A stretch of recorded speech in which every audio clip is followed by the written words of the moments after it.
Football বিশ্বে আজ শোকের ছায়া আর্সেনাল ভক্তদের মনে, আর উৎসবের জোয়ার পিএসজি সমর্থকদের শিবিরে। গত 30 মে 2026 তারিখে অনুষ্ঠিত উয়েফা চ্যাম্পিয়ন্স লিগের ফাইনালে কি অবিশ্বাস্য এক নাটকই না দেখল ফুটবল বিশ্ব, তা নিয়ে বিস্তারিত থাকছে প্রতিবেদনায়। ম্যাচটি শুরু থেকেই ছিল টানটান উত্তেজনাপূর্ণ। প্রথম থেকেই দুই দল একে অপরকে চাপে রাখার চেষ্টা করছিল।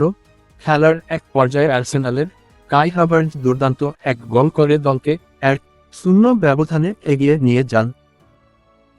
মনে হচ্ছিল দীর্ঘ অপেক্ষার পর আর্সেনালই হয়তো কাপ নিতে যাচ্ছে, কিন্তু পিএসজি যে হাল ছাড়ার পাত্র নয় তা প্রমাণ করলেন ওসমান দেমবেলে।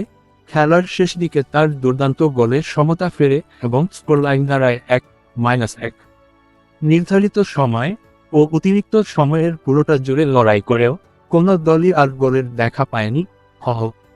ফলে খেলা গড়ায় পেনাল্টি শুটআউটে, যেখানে স্নায়ুর চাপ ধরে রাখতে ব্যর্থ হয় আর্সেনাল।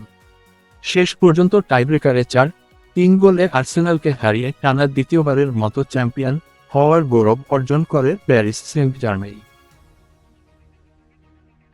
এই জয়ের মাধ্যমে পিএসজি আবারও ইউরোপিয়ান ফুটবলে নিজেদের রাজত্ব কায়েম করল। অন্যদিকে আর্সেনাল শেষ পর্যন্ত লড়াই করেও শিরোপার খুব কাছে গিয়ে ফিরে এলো। আপনাদের কি মনে হয়, আর্সেনাল কি আরও ভালো করতে পারত, নাকি পিএসজির এই জয় ছিল প্রাপ্য? নিচে কমেন্ট করে আপনাদের মতামত জানিয়ে দেন। আরও খেলাধুলার সমস্ত খবর সবার আগে পেতে আমাদের চ্যানেলটি সাবস্ক্রাইব করে আমাদের সাথে থাকুন। ধন্যবাদ।